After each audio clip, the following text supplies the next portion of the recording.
د واک تلویزیون درنو لیدونکو سلام ستړي مشئ پام وکړئ د شپږو بجو خبرونو ته په پیل کې هم د مهمو خبرونو سرټکي د دوحې په 22م فورم غونډه کې د 100 هیوادونو د استازو ګډون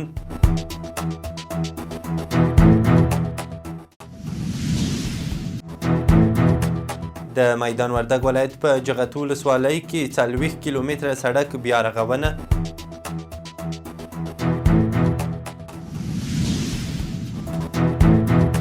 د نړیوال بانک د وروستي راپور په اړه د ریاست الوزرا د اقتصادي معاونیت څرګندونې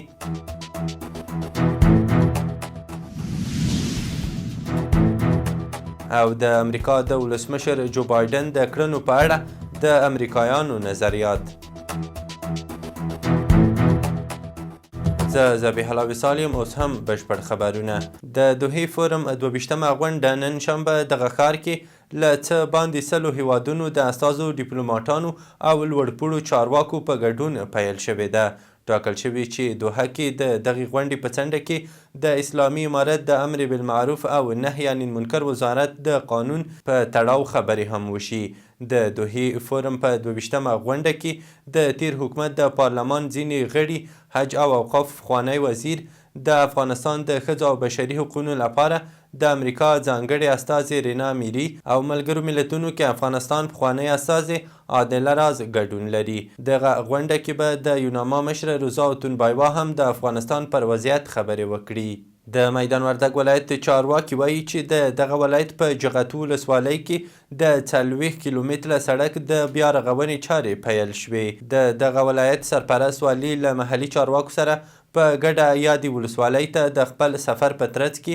د یاد سړک بیا رغولو چارې پیل کړي دي دغه سړک د ټولګټو چارو ریاست له لوري د جغتو ولسوالۍ له مقام څخه چک ولسوالۍ پورې 18 کیلومتره بیا رغول کیږي او د جغتو ولسوالۍ څخه د غزني رشیدانو ولسوالۍ پورې 22 کیلومتره سړک د جوړولو چارې عملي پیل شوې دي د امریکا د نړیوالې پراختیایي ادارې رئیس جویل سینفور وایي افغانستان کې پر ښځو د زده کړو بندیز تر وخت وړاندې ودونو کې 25 سلنه او دغه راز تر وخت وړاندې امیندوارۍ په کچه کې 45 سلنه زیاتوالی رامنځته کړی دی جوبل سنټفور وایي افغانستان کې له 20 تر 24 کلنو 28.7 سلنې ښځو تر 18 کلنۍ وړاندې ودونه کړي دي دغه موضوع د جنسیت له اړخه د تاوتریخوالي پر وړاندې د مبارزې په 14 ورځني ورکشاپ کې مطرح شوې ده د اسلامي امارت د امر بالمعروف او نهي عن المنکر وزارت تر دې وړاندې ویلي و چې افغانستان کې د اجباري ودونو مخه نیولې ده د افغانستان اقتصادي وضعیت په اړه د نړیوال بانک وروستی راپور له عیني واقعیتونو لرې دی د ریاست الوزرا اقتصادي مرستیالۍ د یوې خبرپاڼې په خپرولو سره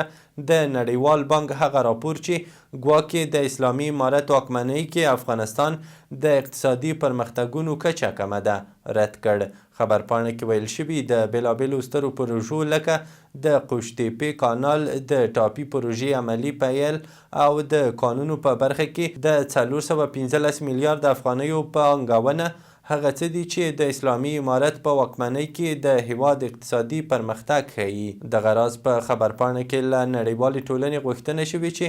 د حقایقو په درک سره له افغانستان سره مثبت تعامل وکړي د لوړو زده کړو وزارت وایي تیرو شپږو میاشتو کې دغه وزارت د علمي پراختیا ریاست له لوري 14 د ماسټرۍ او 11 د دکتورا څانګې جوړې شوي دي د لوړو زده کړو وزارت ویاند حافظ ضیاء الله هاشمي وایي د ماسټرۍ له 14 څانګو اوس 10 هغې په خصوصي پوهنتونو کې جوړې شوي دي متحده عربي اماراتو په یوه خبرپاڼه کې ویلي د افغانستان په 7 ولایتونو کې د زیږون 10 مرکزونه جوړ کړي دي دغه خبرپاڼه کې د متحده عربي اماراتو د نړیوالو مرستو وزیر ویلي دغه هیواد افغانستان کې خپلو مرستندوی او پراختیایي هڅو ته دوام ورکوي د خبرپاڼې له مخې دغه مرکزونه په هرات کندهار پکتیا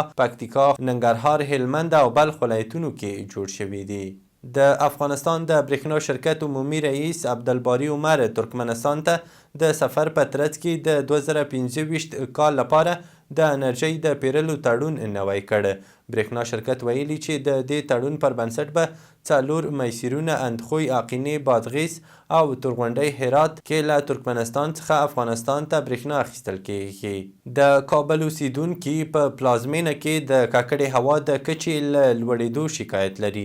دوی وایي هر کال ژمي کې د کابل هوا ډیره ککړه وي او ورسره خلک پر بېلابېلو ناروغیو اخته کیږي. د چاپیریال ساتنې ملي اداره هم دغه ستونزه تاییدوي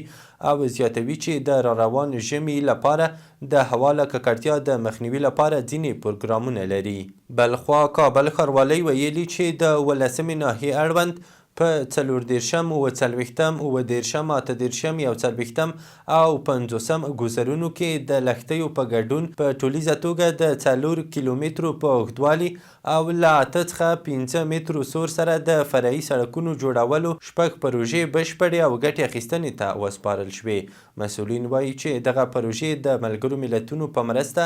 د شاوخوا 44 میلیونه افغانیو په لګښت د 5 میاشتو په موده کې په بنسټیزه توګه بشپړې شوې دي. د کار او ټولنیزو چارو وزارت وایي د روان هجري لمریز کال په لومړیو 8 میاشتو کې څه باندې 65,000 کسانو ته د کار جوازونه ویشل شوي دي. د دغه وزارت د ویاند په خبره په دې ډله کې شاوخوا 2.5 بهرنیان دي. د سرپرست حکومت چارواکو تل ټینګار کړی چې د بیکارۍ کچې د کمولو لپاره د کانونو کیندنې، اوبو مدیریت، ښاري پراختیا، د سړکونو او لویو لارو جوړولو، د ځینو تولیدي کارخونو د فعالیت بیا پیلولو او پانګونو د جلب په برخو کې هڅې کوي. د صنعت او سوداګرۍ وزارت وایي له نورو هیوادونو د څه باندې 333 میلیونه ډالرو په ارزښت 541 ټنه وریجې هیواد ته واردې شوي دي. د صنعت او سوداګرۍ وزارت د ویاند په وینا ډیری دغه وریجې له پاکستان نه هیواد ته راوارد شوي.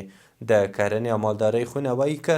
د کورنیو کروندګرو ملاتړ وشي او هیواد له کورنیو محصولاتو ګټه پورته کړای شي، نو دا کار به د خلکو لپاره د کاري فرصتونو د رامنځته کېدو او د سوداګرو د پراختیا لامل شي. دا په داسې حال کې ده چې اوس مهال وریجې له بغلان، کندوز، تخار، هرات، فراه، ننګرهار، لغمان او کونړ ولایتونو څخه ترلاسه کیږي. کراچۍ کې د افغانستان د جنرال کونسلګرۍ سرپرست سید عبدالجبار تخاري د افغانستان او پاکستان د ګډو سوداګریزو خونو له مشر جونید ماکدا سره کتلي او د دواړو هیوادونو ترمنځ یې د سوداګریزو اړیکو پر پیاوړتیا، د پانګوالو د ستونزو د حل او سوداګرو پر وړاندې د خنډونو د لرې کولو په حل لارو چارو خبرې کړي دي. له هیواده بهر رویټرز د یوې ایراني سرچینې په حواله راپور ورکړی چې تهران غواړي د بشارالاسد د حکومت د ملاتړ په موخه سوریې ته توغندي او ډرون الوتکې واستوي او دغه هیواد کې خپل پوځي سلاکاران زیات کړي. سرچینې ویلي تهران دا مهال له سوریې سره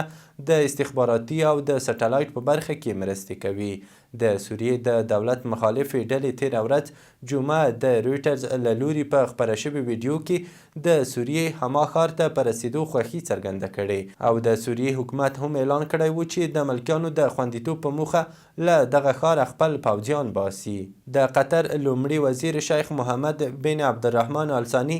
د ایران او ترکیې بهرنیو چارو له وزیرانو سره په جلا جلا ټلیفوني خبرو کې سوریه کې د روانې جګړې پای ته رسولو په تړاو د قطر په دریځ ټینګار کړی دی. محمد بن عبدالرحمن آل-ثانی سوریه کې پر ښکېلو خواوو غږ کړی څو دغه هیواد کې د کړکېچ پای ته رسولو لپاره د نړیوال مشروعیت پریکړه لیک او ملګرو ملتونو د امنیت شورا د 2254 پریکړه لیک له مخې خبرو ته غاړه کیږدي. ښاغلي آل-ثانی له سید عباس عراقچي او حاکان فیدان سره په دغو ټلیفوني اړیکو کې پر دوه اړخیزو مسایلو او منځني ختیځ په ځانګړې توګه غزه کې په روان وضعیت خبرې کړې دي. د هند واکمن بهارتا جنتا ګوند BJP د امریکا بهرنیو چارو وزارت او د دغه هیواد حکومت کې ځینې نورې کړۍ د مخالف ګوند له مشر راهول ګاندي او ځینو څېړنیزو خبریالانو سره په همکارۍ د هند پر بېثباتۍ تورن کړي دي. BJP ادعا کړې چې مخالف ګوند یې د اداني ګروپ په تړاو د جرمونو او فساد پروژې راپورونه د لومړي وزیر نریندرا مودي د کمزورۍ په موخه کاروي. تر دې وړاندې رویټرز راپور ورکړی و چې هندي میلیاردر او د اداني ګروپ مشر ګاتم اداني د هند له حکومت سره امریکا کې په پراخ فساد کې ښکیل بلل شوی دی. او وروستی خبر دا چې یوې نوې سروې جو بایډن د امریکا په معاصر تاریخ کې د دغه هیواد تر ټولو ناوړه ولسمشر اعلان کړ. د امریکایي رسنیو د راپور له مخې دغه سروې ښیي چې د جو بایډن ډیر عمر له افغانستانه د وتلو طریقه او مکسیکو سره د پولي ستونزو د رایې اچوونکو ترمنځ اندېښنې پیدا کړې وې. دغه سروې کې 14 سلنې خلکو بایډن د امریکا په 2 غوره ولسمشرانو او 44 سلنې خلکو بیا په 2 تر ټولو ناوړه ولسمشرانو کې غوره کړی دی. د واک تلویزیون درنو لیدونکو له ملتیا مو مننه. وروستي خبرونه مو همدومره وو. تر بیا ښه وخت.